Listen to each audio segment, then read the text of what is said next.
Les réseaux, c'est un nid à emmerde, je pense que vous l'aviez remarqué, et la garantie constante d'un fiasco imminent. On se voit pas, on se comprend mal, on s'aime pour peu et on s'en veut pour rien. C'est la boulangerie du stress et l'atelier de la rupture, une maison hantée aux airs d'échoppe à friandises. Modern dating is a total mess. Online communication is Très ambigu, n'est-ce pas? Tout ce monde équivoque. One of the worst social media sites in history. Vous avez qu'à regarder comment les gens se parlent. more texts, more problems. There's a new way to be passive-aggressive. On appelle ce genre de stimuli des stimuli ambigus. Les relations virtuelles ont engendré une sorte de manque d'empathie. Comment le rapport à l'autre, comment la délicatesse à l'autre est anéantie. Je pense qu'on a tous à peu près le même rapport au réseau, à savoir qu'on y passe pas mal de temps, c'est donc qu'on y trouve notre compte, et en même temps on est convaincu qu'il nous cause toutes sortes de torts. C'est que les réseaux, et peut-être Instagram en particulier, sont foncièrement ambivalents. Chacun de leurs avantages traîne avec lui la promesse d'un malheur. C'est des plateformes où tout est réversible, ce qui explique pourquoi elles nous paraissent à la fois très familières et en même temps déstabilisantes. Ce qui en fait le charme, en fait aussi le vice, et tout ce qui est de nature à plaire est destiné à nuire. Donc on en fait une expérience qui oscille constamment entre le plaisir et la gêne.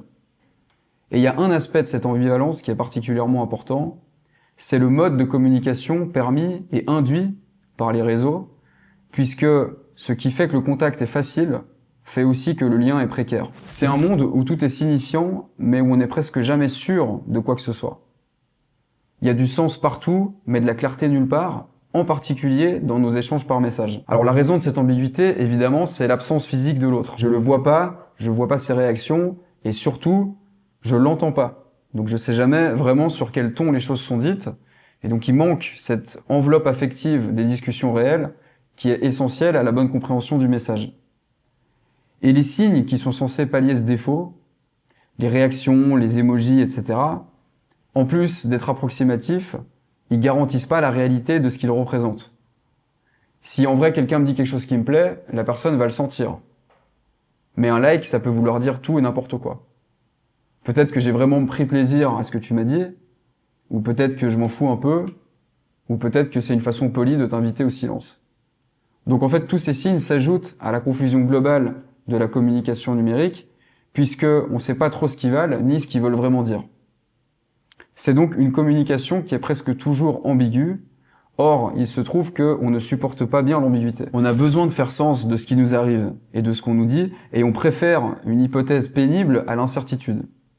Quand quelque chose nous échappe ou nous déconcerte, on a un biais de négativité qui va nous faire supposer une cause qui nous est défavorable, et c'est pour ça que les réseaux sont par nature anxiogènes. Il y a donc un contraste fort entre la simplicité de la communication sur les réseaux, où on peut joindre n'importe qui, n'importe où, n'importe quand, et l'ambiguïté propre à ce mode de communication dans lequel on voit pas l'autre. Et ça fait peser un certain poids sur l'échange, et ça explique pourquoi des trucs débiles peuvent prendre d'un coup une importance démesurée. Now, yep should never be confused with yep. Yep's okay, yep is friendly. Ha says, I acknowledge that what you said was meant to be funny. It wasn't. Des considérations comme celle-là, même si c'est de l'humour, ça part de quelque chose de vrai, elles disent bien qu'est-ce que c'est que de parler sur les réseaux. Et on voit bien comment ce qui rend la communication ludique et facile la rend aussi opaque et quelque part désagréable. Interpréter un message, répondre à un message, c'est devenu un exercice qui tient presque de l'examen. C'est une sorte de performance. Mais tout ça, c'est pas le problème central. L'absence de l'autre et l'ambiguïté invitent à jouer sur les signes. Et jouer sur les signes, ça peut vite vouloir dire jouer avec l'autre, ou se jouer de lui. C'est-à-dire que l'ambiguïté, c'est un accident qui peut se transformer en prétexte. Parce que le doute dessine la perspective du contrôle. Et il n'a jamais été aussi facile de semer le doute chez quelqu'un. Il n'y a qu'un pas de l'ambiguïté à la tentation du pouvoir, à la tentation du plaisir pris à diriger des ressentis. Parce qu'évidemment, je peux délibérément ne pas être clair.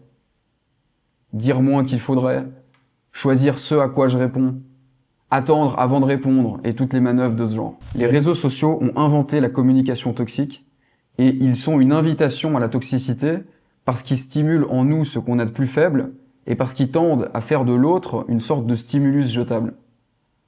Les réseaux éveille vraiment en nous ce qu'on a de plus bas. I'm afraid, deeply afraid, that virtualization enables psychopathy. Object relation theory in psychology told us that we start by being emotionally invested in ourselves, and then we learn to externalize this investment. Social media reverses this process, creates regression.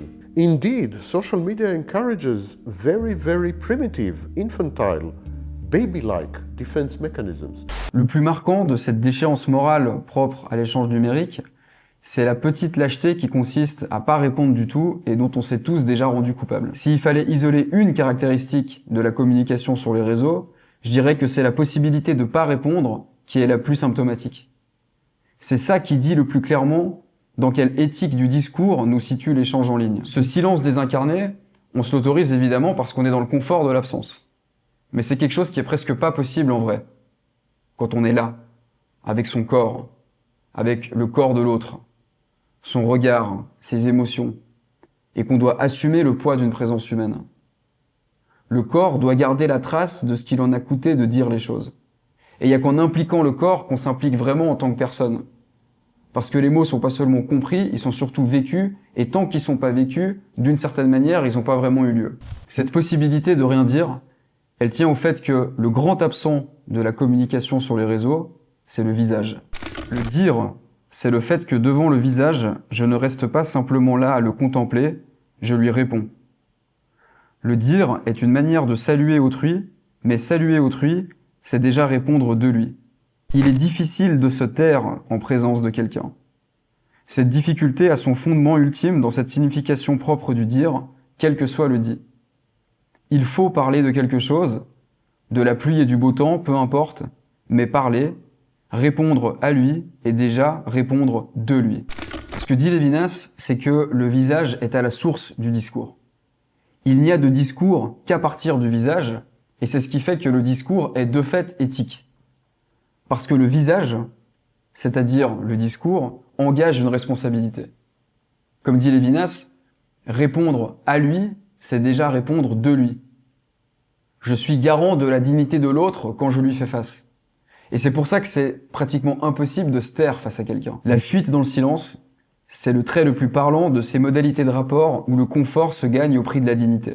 Mais la chose première, la relation exceptionnelle, n'est-ce pas, quelle relation autrui, a précisément cette relation avec les visages. Lévinas a une autre thèse relative à ce sujet, c'est que on est proche de quelqu'un quand on se sent responsable de lui. Et on se sent responsable de lui quand on lui parle, quand on fait face à son visage. Et le visage a ce pouvoir et cette valeur parce que, comme dit Lévinas, le visage, c'est ce qui empêche de tuer. Autrement dit, le visage de l'autre me renvoie à ma propre humanité. Et donc, dans l'absence du visage de l'autre, il n'y a rien pour me rappeler à mes devoirs d'homme et je peux facilement me laisser tomber dans la médiocrité. En ce sens, la communication virtuelle peut seulement créer l'illusion de la proximité. Parce qu'on n'est pas face à face, visage à visage. Et parce qu'on n'est pas face à face, c'est une parole qui n'engage à rien. On se donne n'importe comment parce qu'on se doit rien. Parce que, en tant qu'on écrit sur un réseau, on est un fantôme. Un fantôme avec des photos, mais un fantôme quand même. On n'est pas vraiment quelqu'un sur les réseaux. La communication virtuelle a quelque chose de très dépersonnalisant et elle tend à fondre toutes les subjectivités dans un même moule. Quand j'écris, j'ai malgré moi la voix sans voix du « j'écris sur un réseau social ». C'est ça mon allure. Et l'autre est lui-même celui qui écrit sur un réseau social. Et qu'on le veuille ou non, on communique selon les modalités de ce que ça veut dire que écrire sur un réseau social. On parle en réseau social. On a tous plus ou moins le même ton. Et les mots ont tous plus ou moins le même goût. Mon salut, c'est le même que ton salut. Et on se manifeste l'émotion par des signes qui sont les mêmes pour tous. On pleure et on rit tous avec la même tête sur les réseaux. C'est-à-dire qu'on abdique notre moi pour l'illusion plaisante d'un nous. Mais alors je crois pas vraiment en moi, puisque je suis pas vraiment là. Et je crois pas vraiment en toi, puisque t'es pas vraiment là. Et donc on peut se dire n'importe quoi. On peut jouer l'intensité et s'en offrir le charme sans prendre le risque de ses devoirs. La parole sur les réseaux, c'est une contrefaçon de parole dont on se sent pas vraiment responsable. c'est le champ d'expression privilégié des toquades passagères et des pulsions aléatoires.